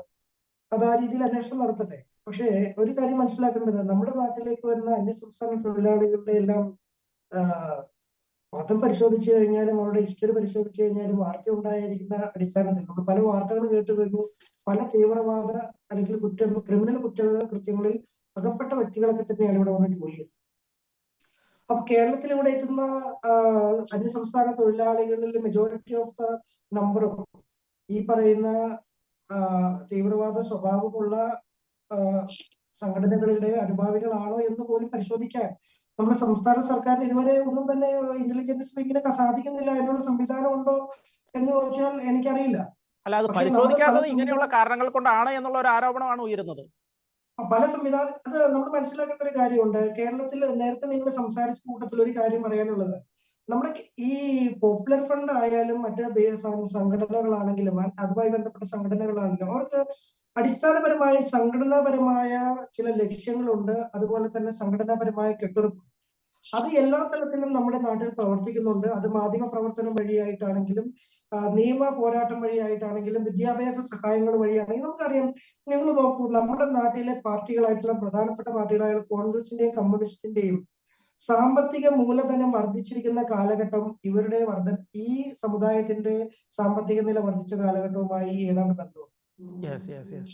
പാർട്ടി മന്ദിരങ്ങൾ ഇന്ന് എത്രത്തോളം പാർട്ടി മന്ദിരങ്ങളാണ് ഉള്ളത്? എവിടെ നിന്നാണ് ഇത്ര ഹൈടെക് പാർട്ടി മന്ദിരങ്ങൾ കെട്ടാൻ ഒരു കമ്മ്യൂണിസ്റ്റ് സർക്കാരിന് ഫണ്ടുണ്ടോ എന്ന് ചോദിച്ചാൽ, പണ്ട് പാട്ടയും ബക്കറ്റുമായി നടന്നിരുന്ന് പിരിച്ചുകൊണ്ടിരുന്ന അല്ലെങ്കിൽ കൂലിക്കാരിൽ നിന്നും കർഷകരിൽ നിന്നും 10 രൂപ മേടിച്ചുകൊണ്ടിരുന്ന ഇന്ന് കമ്മ്യൂണിസ്റ്റ് സർക്കാരിന്റെ ഭരണത്തിന് ഇന്ന് അത് ആവശ്യമില്ല. ഇന്ന് എവിടെയാണ് ബക്കറ്റ് പിരിവ്? പേരിന് വേണ്ടി ബക്കറ്റ് പിരിവ് ഉണ്ടാവും. അർത്ഥവും കൊടുക്കാൻ ആളുണ്ട്. ഇപ്പോൾ ആളുണ്ട്. ഇന്ന് ലോക്കൽ ബ്രാഞ്ച് ഓഫീസുകൾ പോലും ഏറ്റവും അത്യാധുനിക നിലവാരത്തിലുള്ള ബ്രാഞ്ച് ഓഫീസുകളായി മാറിയിരിക്കുന്നു രണ്ട് പാർട്ടികളുടെയും. അപ്പൊ ഇത്തരം പാർട്ടി ഫണ്ടുകൾ എവിടെ നിന്ന് വരുന്നു? അതെങ്ങനെയാണ് എത്തിയിരിക്കുന്നത്? ഇതുമായി ബന്ധിപ്പിച്ച് നോക്കുമ്പോൾ ഈ കാലഘട്ടത്തിൽ തന്നെയാണ് ഈ പറയുന്ന ന്യൂനപക്ഷ മേഖലയിലുള്ള ആളുകളുടെ സാമ്പത്തിക വരുമാനം വർദ്ധിച്ചിട്ടുള്ളത്. നമുക്കറിയാം, മലപ്പുറം ഭാഗത്തുള്ള എയർപോർട്ടുകളിൽ നിന്ന് തന്നെയാണ് ഏറ്റവും കൂടുതൽ സ്വർണ്ണക്കടത്ത് പിടിച്ചിരിക്കുന്നത്. സ്വർണ്ണക്കടത്ത് ഇന്നും ഇന്നലെയും തുടങ്ങിയതല്ല. ഈ സ്വർണ്ണക്കടത്തിലൂടെ നമ്മുടെ നാട്ടിലേക്ക് വരുന്ന പണം അത് സേഫായി എത്തുമ്പോൾ എല്ലാ പാർട്ടികൾക്കും അതിൻ്റെതായിട്ടുള്ള ബിനാമികളുണ്ട്. ആ ബിനാമികൾ വഴി പാർട്ടി ഫണ്ട് ലഭിക്കുന്നുണ്ട്. ഈ പാർട്ടി ഫണ്ടിന്റെയൊക്കെ അടിസ്ഥാനവും ഈ സാമ്പത്തിക ഉറവിടത്തിന്റെയും പിൻബലവും ഉള്ളത് കൊണ്ട് തന്നെ ഒരു അന്വേഷണവും ഒരാളിലും എത്തിച്ചേരില്ല. ഇപ്പോൾ ഈ പറയുന്ന പോലെ നിരവധി പോപ്പുലർ ഫ്രണ്ടിനെ ബാൻ ചെയ്തപ്പോൾ 5 വർഷത്തേക്കാണ് ഇപ്പോൾ പ്രാഥമികമായിട്ട് ബാൻ ചെയ്തു വെച്ചിരിക്കുന്നത്. അതിന്റെ തുടർ നടപടികൾക്ക്, അത് സ്ഥിരമായി ബാൻ ചെയ്യുന്നതിന് വേണ്ടിയിട്ടുള്ള അന്വേഷണങ്ങളും നിയമ നടപടികളുമാണ് NIA ഉൾപ്പെടെ കേന്ദ്ര സർക്കാർ ചെയ്തുകൊണ്ടിരിക്കുന്നത്. പക്ഷെ ഈ ബാൻ ചെയ്തതിനു ശേഷം നമ്മുടെ നാട്ടിൽ കാണിച്ചു കൂട്ടിയ ഏറ്റവും വലിയ അക്രമങ്ങൾക്ക് എന്ത് നടപടി സ്വീകരിക്കാനാണ് ഈ കേരള സർക്കാർ, പിണറായി സർക്കാർ സന്നദ്ധരായിട്ടുള്ളത്? ഒന്നും തന്നെ സന്നദ്ധരായിട്ടില്ല. ഞാനും ദേവപ്രസാദ് സാറും ഒക്കെ ഇവിടെ വന്നിരുന്ന് പ്രസംഗിക്കുമ്പോൾ ആക്ച്വലി തീർച്ചയായിട്ടും നമുക്ക് പേടിയുണ്ട്. കാരണം ആർക്കും ഒന്നും ഇന്ന് പറയാൻ, ഇവർക്കെതിരെ പറയാനായിട്ട് സാധിക്കില്ല. ഞങ്ങൾക്കും ഞങ്ങളുടെ കുടുംബങ്ങൾക്കും പേടിയാണ്. കാരണം അത്തരം ലോ ആൻഡ് ഓർഡർ സിറ്റുവേഷൻ കേരളത്തിൽ ഭീകരമായിട്ട് മാറിയിരിക്കുകയാണ്. ചെയ്യാൻ അനുവദിക്കപ്പെടുന്നു. തീർച്ചയായിട്ടും കേരളം ഭീകരവാദത്തിന്റെ ഒരു ഹബ്ബായിട്ട് മാറിയിരിക്കുകയാണ്. അപ്പോ ഇത് സാധാരണപ്പെട്ട പൗരനും അല്ലെങ്കിൽ മറ്റ് സമുദായത്തിലുള്ളവർക്കും ഈ കാര്യങ്ങൾ പറയണമെന്നുണ്ടെങ്കിൽ കൂടിയും അവര് വളരെയധികം പേടിച്ച് മിണ്ടാതിരിക്കുന്ന കാര്യം മാത്രമാണ്. പക്ഷെ നമുക്കതിനുള്ള ആർജവത്വം ഉണ്ട് എങ്കിൽ കൂടി നമ്മുടെ കുടുംബത്തിന്റെയും നമ്മുടെയും സുരക്ഷ നിലനിർത്തിക്കൊണ്ട് അവർ മിണ്ടാതിരിക്കുന്നത്. പക്ഷെ ഈ മൗനം സർക്കാരും അവർക്ക് ഒത്താശ ചെയ്യപ്പെടുന്ന പോപ്പുലർ ഫ്രണ്ട് ഉൾപ്പെടെയുള്ള മത തീവ്രവാദികളും മുതലെടുക്കുന്നു എന്നുള്ളതാണ് വസ്തുത. ഈ വസ്തുത ഇങ്ങനെ തുടർന്നു കൊണ്ട് പോകുന്നത് കൊണ്ടാണ് കേന്ദ്ര സർക്കാർ ഇതിനെ കർശനമായി ഇടപെട്ടത്. എൻ ഐ എ ഉൾപ്പെടുത്തിക്കൊണ്ട് കർശനമായി ഈ നടപടികളിലേക്ക് മുന്നോട്ട് രണ്ടാം ഘട്ട നടപടികളിലേക്ക് പോയിക്കൊണ്ടിരിക്കുന്നത്. അത് ഒരു രണ്ടാം ഘട നേതാക്കന്മാരെ തിരിയുന്നത് മാത്രമല്ല, ഇതിന്റെ ഒരു പൂർണ്ണമായിട്ടുള്ള നിരോധനം സാധ്യമാകുന്നതിന് വേണ്ടിയിട്ടുള്ള തെളിവിന്റെ അന്വേഷണത്തിന്റെ കൂടെ ഭാഗമായിട്ടാണ് ഞാൻ ഇതിനെ കാണുന്നത്. ഒരു കാര്യം കൂടി മനസ്സിലാക്കാനുള്ളത്, കേന്ദ്ര സർക്കാർ ഇവിടെ ഇല്ലായിരുന്നെങ്കിൽ, അല്ലെങ്കിൽ ഞാൻ ഒരു പാർട്ടിയുടെയും ഭാഗം പറയുകയല്ല, കേന്ദ്ര സർക്കാർ എന്ന് പറയുന്ന ഒരു ഭരണകൂടം ഇവിടെ ഇല്ലായിരുന്നെങ്കിൽ തീർച്ചയായും ഇതൊന്നും ഇന്നും നിരോധിക്കാൻ പോകുന്നില്ല. ഇത് നമ്മളുടെ തലയ്ക്ക് മുകളിലൂടെ വരും. നമ്മുടെ കുടുംബാംഗങ്ങൾ മലരും അവലൊക്കെ കരുതി വെക്കേണ്ടത് ഒരു അവസ്ഥയിലേക്ക് എത്തിച്ചേരുന്നു. Okay. Shri T Devaprasad, M K Muneer ഒരു കാര്യം പറഞ്ഞിരുന്നു. ആദ്യത്തെ പ്രാവശ്യം പോപ്പുലർ ഫ്രണ്ടിനെ നിരോധിച്ചപ്പോൾ എം കെ മുനീർ പറഞ്ഞ ഒരു കാര്യമായിരുന്നു, നിരോധനത്തിന് ഞങ്ങൾ എതിരല്ല, എന്നാൽ നിരോധിച്ചത് കൊണ്ട് മാത്രം കാര്യമില്ലെന്നത് വേറെ കാര്യം. ഇന്ത്യയിൽ നിരോധിക്കപ്പെട്ട സംഘടനകളെല്ലാം മറ്റൊരു പേരിൽ രംഗപ്രവേശനം ചെയ്തിട്ടുണ്ട്. ആശയത്തെ ചെറുത്ത് തോൽപ്പിക്കുകയാണ് വേണ്ടത് എന്നുള്ളൊരു കാര്യം എം കെ മുനീർ പറഞ്ഞിരുന്നു. അതിനെ ലീഗിന്റെ ആളുകൾ പിന്നീട് എതിർത്തെങ്കിലും ഈ ഒരു കാര്യം ഇന്നത്തെ റെയ്ഡിലൂടെ ഈ ഒരു കാര്യം കൂടി ഒരു പ്രസക്തമാകുന്നില്ലേ? കാരണം എന്താ വെച്ചാൽ ആദ്യത്തെ ഒരു റെയ്ഡ് നടത്തി പ്രധാനപ്പെട്ട നേതാക്കളെ എല്ലാം അകത്താക്കി കുറെ ഫിനാൻഷ്യൽ ആയിട്ടുള്ള അല്ലെങ്കിൽ കുറെ തീവ്രവാദപരമായ ബന്ധങ്ങൾ കണ്ടെത്താൻ സാധിച്ചു. എങ്കിലും ആളുകൾക്കിടയിൽ ഡീപ്പ് റൂട്ടഡ് ആയിട്ട് കിടക്കുന്ന ഈ ഒരു രാഷ്ട്രീയ പ്രസ്ഥാനത്തെ അല്ലെങ്കിൽ ഈ ഒരു പ്രസ്ഥാനത്തെ ഇതിനെ കൺട്രോൾ ചെയ്യാൻ ഈ ആശയത്തെ കൺട്രോൾ ചെയ്യാൻ സാധിക്കുന്നുണ്ടോ എന്നുള്ളതിനെ കുറിച്ച് താങ്കളുടെ കാഴ്ചപ്പാട് എങ്ങനെയാണ്? അതിനുള്ള ശ്രമങ്ങളൊന്നും നടക്കുന്നത് വാസ്തവത്തില് മുസ്ലിം തീവ്രവാദം വളർന്നതിനെ കുറിച്ച് ഭയപ്പെടേണ്ട മറ്റു സമുദായങ്ങളെക്കാൾ മുസ്ലിം സമുദായമാണ്. നിങ്ങളൊന്നും ചോദിച്ചു, ഇന്ന് ഇന്ത്യൻ ഭരണഘടന ഉള്ളതുകൊണ്ട് മുസ്ലിമുകൾക്ക് എന്തുമാത്രം സ്വാതന്ത്ര്യമുണ്ട്. ഇപ്പൊ ഈ സ്വാതന്ത്ര്യം വല്ല ഏതെങ്കിലും ഒരു മുസ്ലിം തീവ്രവാദ രാജ്യത്തുണ്ടോ? പാകിസ്ഥാനിലുണ്ടോ? ഇപ്പൊ നമ്മൾ അഫ്ഗാനിസ്ഥാനും ഒക്കെ വിടുക, വേറെ ഏതെങ്കിലും രാജ്യത്തുണ്ടോ? ഇന്ത്യൻ ഭരണഘടന അനുസരിച്ച് ജീവിക്കാൻ സാധിക്കുന്നതുകൊണ്ട് വിദ്യാഭ്യാസത്തിന് പോകാം, സ്ത്രീകൾക്ക് ജോലിക്ക് പോകാം, അവർക്ക് പിന്നെ ഇഷ്ടമുള്ള വസ്ത്രങ്ങൾ ധരിക്കാം. അങ്ങനെ ഇന്ത്യയിൽ ഒത്തിരി അനുവാദങ്ങളുണ്ട്. ഇപ്പം വിവാഹമോചനം നടത്തിയാൽ അവർക്ക് നഷ്ടപരിഹാരം കൊടുക്കണം, അല്ലെങ്കിൽ ബാക്കിയുള്ള സ്ത്രീകൾക്ക് കിട്ടുന്ന എല്ലാ സംരക്ഷണവും അവർക്ക് കിട്ടുന്നുണ്ട്. ഇതൊന്നും മറ്റു രാജ്യങ്ങളിലൊന്നുമില്ല. വാസ്തവത്തിൽ ഇതിനെക്കുറിച്ച് കൂടുതൽ ജാഗ്രത പുലർത്തേണ്ടത് മുസ്ലിം സമുദായം തന്നെയാണ്. കാരണം ഇത് ചെറിയൊരു ന്യൂനപക്ഷമായിരിക്കും. ഇപ്പൊ പിന്നെ അതിനകത്തൊന്നും ഈ തീവ്രവാദികളൊന്നും ഇന്ത്യയിലെ മുസ്ലിമുകൾ മുഴുവനൊന്നും ആയിട്ടില്ല. ഇന്ത്യ ലോകത്തിലെ ഏറ്റവും വലിയ മുസ്ലിം രാജ്യമാണെന്ന് വേണമെങ്കിൽ പറയാം. 28 കോടി മുസ്ലിമുകളുണ്ടെന്നാണ് ഏകദേശം കണക്കാക്കുന്നത്. അത്രയും മുസ്ലിമുകളുള്ള ഒരു രാജ്യമൊന്നും ഇന്ത്യ ലോകത്തില്ല. അപ്പൊ ലോകത്തിലെ ഏറ്റവും വലിയ മുസ്ലിം രാജ്യമാണ് ഇന്ത്യ. പക്ഷെ ഇവിടെ ഈ സമുദായത്തിലെ ഭൂരിഭാഗം പേരൊന്നും അതിനല്ലല്ല. പക്ഷെ ഒത്തിരി ഈ ബാക്കിയുള്ള സമുദായങ്ങളിലെ പാവങ്ങൾ പേടിക്കുന്ന പോലെ അവരുടെ സമുദായത്തിലെ ആൾക്കാർ പേടിക്കുന്നവരുണ്ട്. അത് ശരിയാ. അത് കാരണം വന്നു കഴിഞ്ഞാൽ നിങ്ങൾക്കറിയാം, നമ്മൾ ഒരു കാര്യം എടുത്ത് നോക്കി, നമ്മൾ ഹിജാബ് എന്ന് പറഞ്ഞൊരു എന്തെക്കുറിച്ചൊരു തർക്കം. ആദ്യം ഹിജാബ് നിരോധിച്ച ആരാ? MES ആണ്. പേരന MESന്റെ ലീഡറാണ് ആദ്യമായിട്ട് അവരുടെ കോളേജുകളിൽ പറ്റിയാലെന്ന് പറഞ്ഞു. അത് കഴിഞ്ഞ് BJP പറഞ്ഞപ്പോഴത്തേക്കും വലിയ പ്രശ്നമായി. ഫസൽ ഗഫൂറാണ് അവരുടെ കോളേജുകളിൽ ആദ്യമായിട്ട് നിരോധിച്ചത്. അപ്പൊ അവരുടെ സമുദായത്തിൽ തന്നെയുള്ള അവർക്ക് തന്നെയുള്ള ചിന്തിക്കുന്ന ആൾക്കാർക്ക് അറിയാം ഇത് ആപത്താണെന്ന്. പക്ഷെ അതിനകത്ത് ഇപ്പൊ അതിന് ഭൂരിപക്ഷം സമുദായം ഒരു ലോകത്തും ഒരു രാജ്യത്തും ഇല്ല. പക്ഷെ ഇന്ത്യയിൽ എന്താന്ന് വെച്ചാൽ ഇന്ത്യയിലെ മതേതരത്വത്തിന്റെ അല്ലെങ്കിൽ ഇന്ത്യൻ സെക്കുലറിസത്തിന്റെ സാധ്യതകൾ അത് മുസ്ലിം തീവ്രവാദികൾ എല്ലായിടത്തും ചെയ്യുന്ന ഒരു സംഭവമാണ്. ഇപ്പൊ ലെബനാനിന്റെ ഉദാഹരണം നമുക്ക്. ലെബനാൻ പണ്ടൊരു മുസ്ലിം രാജ്യം, ഒരു ക്രിസ്ത്യൻ രാജ്യമായിരുന്നു. അവിടെ എല്ലാവർക്കും പ്രവർത്തിക്കാനുള്ള സ്വാതന്ത്ര്യം കൊടുത്തു ഇപ്പം ക്രിസ്ത്യാനിയൊക്കെ അവിടെ ജീവിക്കാൻ മേലാത്ത സ്ഥിതി വന്നിട്ടുണ്ട്. അപ്പൊ അത്തരത്തിലുള്ള ഒരു ആപത്തിലേക്കൊക്കെ ഇന്ത്യ പോകാതിരിക്കാൻ വേണ്ടി BJP ചില മുൻകരുതലുകൾ എടുക്കുന്നുണ്ടെന്നുള്ളത് സത്യമാണ്. അവര് അതിനകത്ത് കുറെ ഇപ്പൊ ഞാൻ വേറൊരു ആപത്ത് ഞാൻ മനസ്സിലാക്കുന്നത് എന്താണെന്ന് വെച്ചാൽ, ഇങ്ങനെയുള്ള ഒരു ഭയം സമൂഹത്തിൽ വളരുവാണെങ്കിൽ കേരളത്തിൽ BJP ആയിരിക്കും അതിനകത്ത് പ്രയോജനം ഉണ്ടാക്കാൻ പോകുന്നത്. കാരണം എന്ന് വെച്ചാൽ ഈ മുസ്ലിം തീവ്രവാദത്തെ ഭയപ്പെടുന്നവർ BJPയെ സപ്പോർട്ട് ചെയ്യുന്ന ഒരു സ്ഥിതി വരും. നമ്മൾ ശ്രദ്ധിച്ച് പഠിക്കണം. BJP ഗുജറാത്തിലൊക്കെ പോലും മുസ്ലിം ഭൂരിപക്ഷമുള്ള സ്ഥലത്ത് പോലും BJP ജയിക്കുന്ന ഒരു സാഹചര്യമുണ്ട്. കാരണം എന്ന് വെച്ചാൽ അവർക്ക് മുസ്ലിം തീവ്രവാദത്തെ താല്പര്യമില്ല എന്നുള്ളതാണ്. അവർ മുസ്ലിം വിശ്വാസത്തിനെതിരല്ല, അവർ മുസ്ലിമുകൾ തന്നെയാണ്. പക്ഷെ തീവ്രവാദികൾ വന്നു കഴിഞ്ഞാൽ അവർക്ക് ഇന്ത്യയിലുള്ള സ്വാതന്ത്ര്യം അവർക്ക് കിട്ടത്തില്ലെന്ന് അവർക്കറിയാം. അങ്ങനെ ഒരു സാഹചര്യം വരും. ഇപ്പൊ കേരളത്തിലായാലും ഇപ്പൊ കമ്മ്യൂണിസ്റ്റ് പാർട്ടി വലിയ വലിയ സ്റ്റാലിനിസ്റ്റ് പ്രിൻസിപ്പിളിലൊക്കെ പ്രവർത്തിക്കുന്ന അതൊക്കെ പോവാണ്.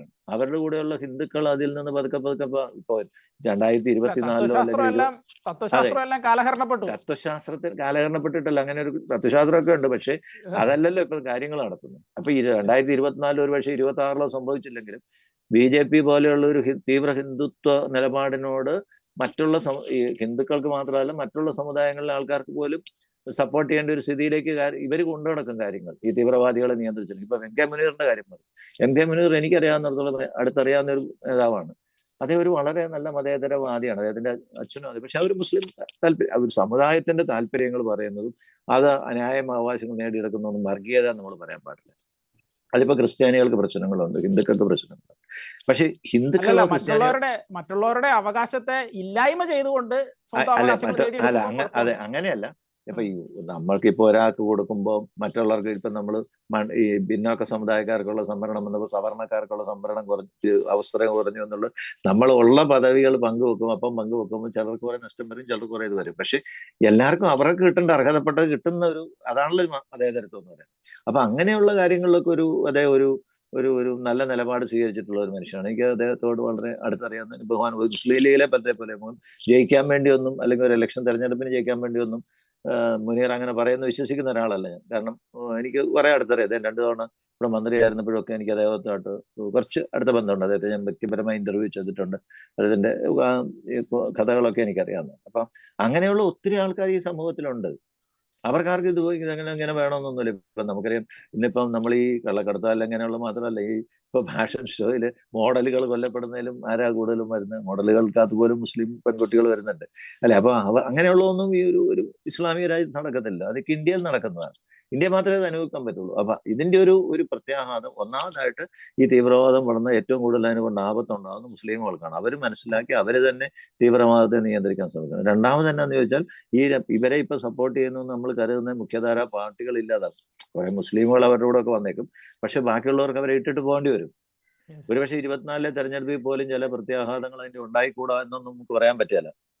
ഈ 2 പാർട്ടി BJP-യോട് പ്രത്യേക സ്നേഹം ഉണ്ടായിട്ടല്ല, പക്ഷെ BJP ഇല്ലാതെ ഇതിന് നേരിടാൻ പറ്റിയാലെന്നൊരു ചിന്ത ആൾക്കാർക്ക് വന്നാൽ പിന്നെ എന്താ ചെയ്യുന്നത്? അതിലേക്കല്ലേ പോവുള്ളൂ. അപ്പൊ ആരും ഇതൊന്നും ഈ പറഞ്ഞ നമ്മൾ മൈക്കായിട്ട് പ്രസംഗിക്കുന്നതുകൊണ്ടൊന്നല്ല. ഇന്ന് ഇന്ത്യയിലെ കേരളത്തിലെ ജനങ്ങൾക്ക് കാര്യങ്ങൾ അറിയാം. അതുപോലെ ഇപ്പം മുഖ്യധാരാ മാധ്യമങ്ങളിൽ മാത്രമല്ല സോഷ്യൽ മീഡിയയിലൊക്കെ വരുന്നത് അതെല്ലാം കണ്ണടച്ച് വിശ്വസിച്ചിട്ടൊന്നുമല്ല. പക്ഷേ ഇപ്പൊ ഞാൻ പറയുന്നു അല്ലെങ്കിൽ ഇപ്പം ജോജിൻ പറയുന്നൊന്നും ആരും അങ്ങ് കണ്ണടച്ച് വിശ്വസിക്കൊന്നുമില്ല. ഇത് കേട്ടിരിക്കുന്ന എല്ലാവർക്കും അറിയാം എന്താ കാര്യങ്ങളൊക്കെ എങ്ങനെയാ നടക്കുന്നത്. അങ്ങനെയൊന്നും അറിയത്തില്ലാത്തവരൊന്നും കേരളത്തിലില്ല.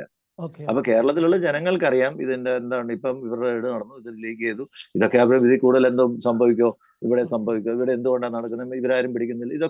ഇതൊന്നും നമ്മൾ പറഞ്ഞു കൊടുക്കേണ്ട കാര്യമില്ല. ഇതൊക്കെ ജനങ്ങൾക്കറിയാം. അതുകൊണ്ട് തന്നെ ഇത് അവർക്കും അറിയാം, ഈ തീവ്രവാദികൾക്കും അറിയാം. പിന്നെ തീവ്രവാദികൾ ഇങ്ങനെ വല്ലപ്പോഴും ഒന്ന് ആൾക്കാരെ ഉപദ്രവിക്കുകയൊക്കെ ചെയ്യുന്നത് അവരിങ്ങനെ ഭയങ്കര ശക്തമാണെന്ന് എല്ലാവരും അറിയണം. അപ്പൊ അത് ഒരാളെ കൊന്നു, അങ്ങനെ ഇപ്പം അഭിമന്യുവിനെ വിളിച്ചേപ്പിച്ചു കൊന്നു എന്നൊക്കെ പറഞ്ഞ ആ പിള്ളേരെല്ലാം പേടിച്ചു. ഉടനെ അവര് പിന്നെ പിണ്ടാതായി. അങ്ങനെയൊക്കെ ഒരു സാന്നിധ്യം അറിയിക്കുന്നു. അങ്ങനെ ഒരു ടെററിസ്റ്റ് പ്ലാൻ. പിന്നെ ടെററിസ്റ്റിന്റെ വേറൊരു ഗ്രൂപ്പ് ഉണ്ട്. ഇപ്പം എങ്ങനെയാണെന്ന് വെച്ചാൽ ഒരു ഗ്രൂപ്പ് ഇങ്ങനെ വലിയ അതും ഇതൊക്കെ പറഞ്ഞ് തീ പോലുള്ള മുദ്രാവാക്യങ്ങളും എടുക്കണം. ഉടനെ ഒരു ഗ്രൂപ്പ് വന്നിട്ട് അയ്യോ അവരങ്ങനെ വളരെ ശൂരരായിരിക്കും, ഒന്ന് മാപ്പ് പറഞ്ഞേക്കണം എന്നും പറഞ്ഞൊരു മറ്റേ ഈ ഇതിലെ പ്രതികളായിട്ടുള്ള ആൾക്കാരോടൊന്ന് കണ്ട് സംസാരിച്ചപ്പോൾ അവരെ കൊണ്ട് മാപ്പ് പറയിപ്പിച്ചു. അപ്പൊ കാര്യം നേടി. ഇങ്ങനെ ഈ ബിഷപ്പ് ഇത് വരുത്തുന്നുണ്ട്. അതൊക്കെ സമൂഹത്തിൽ ഇങ്ങനെ ഉണ്ടായിരിക്കും.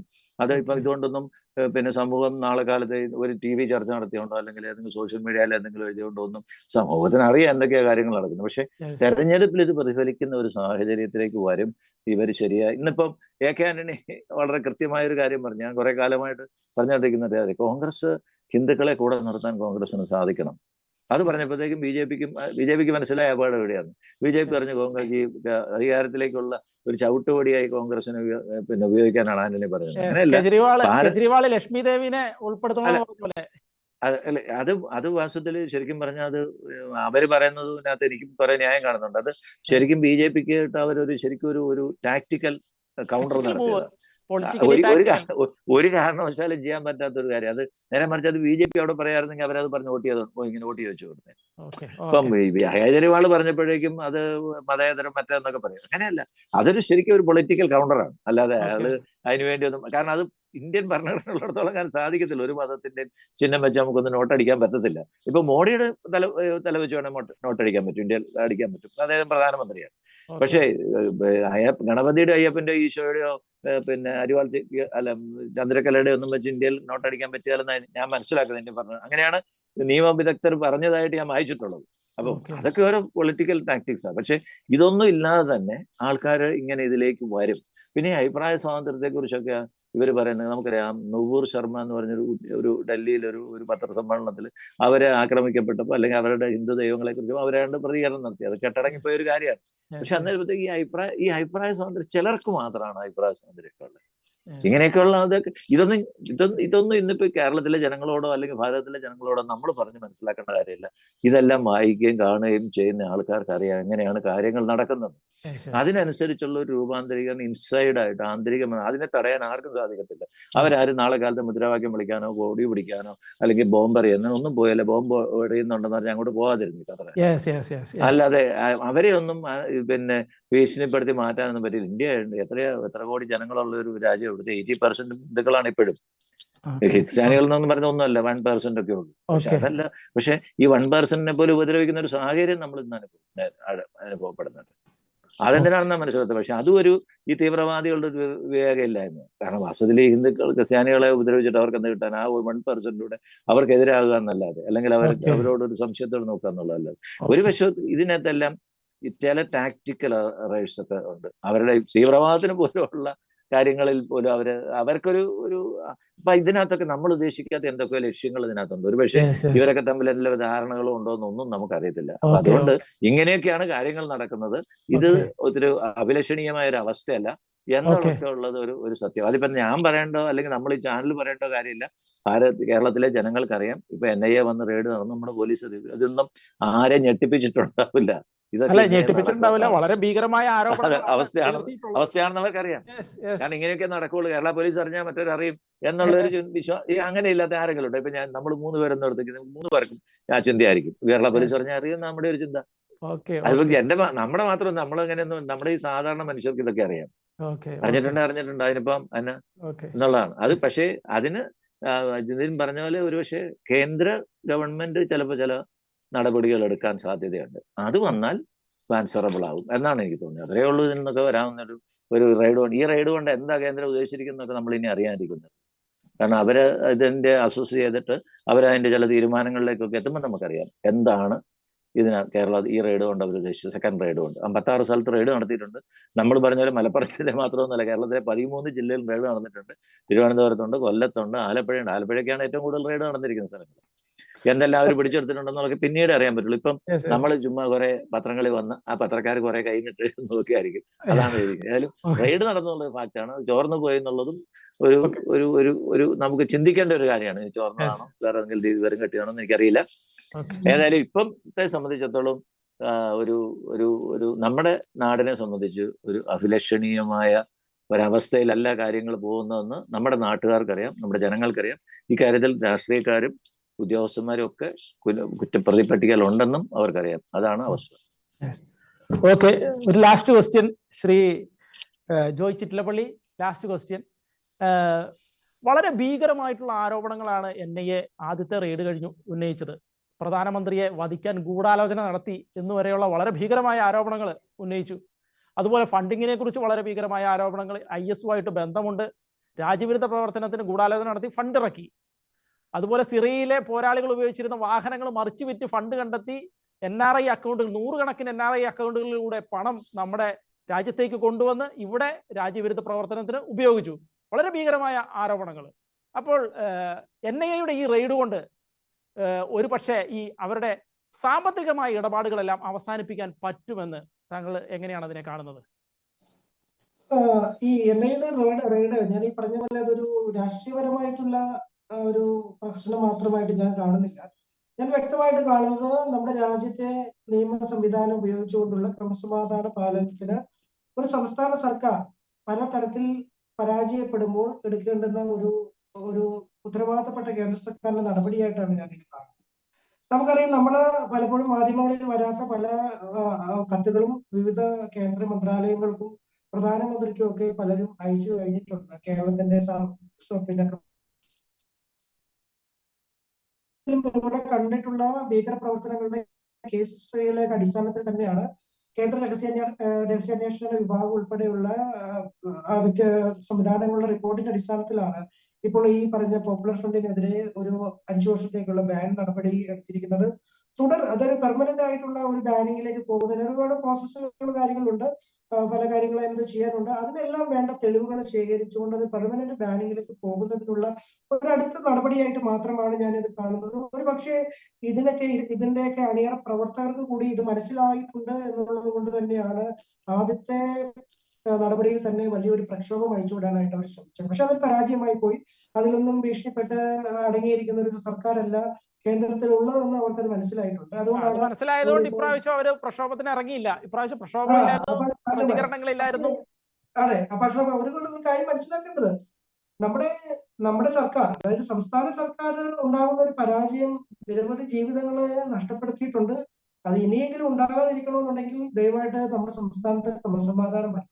അതിനെ ക്രമസമാധാന നില സന്തുലിതമായി കൊണ്ടുപോകണമെന്നുണ്ടെങ്കിൽ നല്ലൊരു സർക്കാർ ഉണ്ടാകണം. അപ്പൊ അത് ഉണ്ടാക്കേണ്ടത് സംസ്ഥാനത്തിന്റെ ജനങ്ങളുടെ ഉത്തരവാദിത്തമാണ്. നമ്മുടെ ദേവപ്രസാദ് സാർ പറഞ്ഞതുപോലെ നമ്മളെക്കാളും കുറിച്ച് കൂടുതൽ അറിയാവുന്ന ജനങ്ങൾക്കാണ്. പക്ഷെ ജനങ്ങൾ അത് തീർച്ചയായിട്ടും മാറ്റി ചിന്തിച്ചുകൊണ്ട് ശക്തമായിട്ട് ഇനിയെങ്കിലും ധൈര്യത്തോടു കൂടി ജീവിക്കുവാനുള്ള, അല്ലെങ്കിൽ ക്രമസമാധാനത്തിൽ സന്തുലിതമായി മുന്നോട്ട് കൊണ്ടുപോകാനുള്ള ഒരു അവസ്ഥ ഉണ്ടാകണം. അത് ക്രമസമാധാനം മാത്രം പോരാ, സാമ്പത്തിക സന്തുലിതാവസ്ഥ ഉണ്ടാകണം, സാമൂഹ്യപരമായ സന്തുലിതാവസ്ഥ ഉണ്ടാകണം. ഓരോ ജില്ലകളിലെയും പല സ്ഥലങ്ങളിൽ നിന്നും നിരവധി സമുദായ അംഗങ്ങള് കുടിയിറക്കപ്പെടുന്ന ഒരു അവസ്ഥയുണ്ട്.